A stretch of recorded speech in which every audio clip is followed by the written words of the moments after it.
Ang bodega ng Financial Management Records Office ang nasunog sa DPWH Cordillera Regional Office sa Baguio City noong Miyerkules ayon sa Bureau of Fire Protection ng lungsod.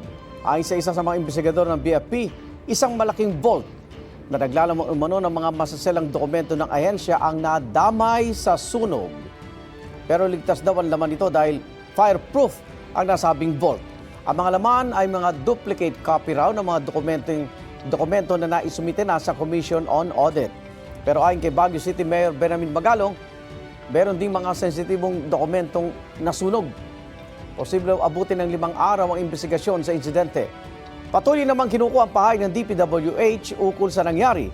Batay naman sa una nilang pahayag, walang nasaktang empleyado ng DPWH. Nakikipag-ugnayan din sila sa BFP at LGU ng Baguio City kaugnay sa investigasyon. Igan, mauna ka sa mga balita, mag-subscribe na sa GMA Integrated News sa YouTube para sa iba't ibang ulat sa ating bansa.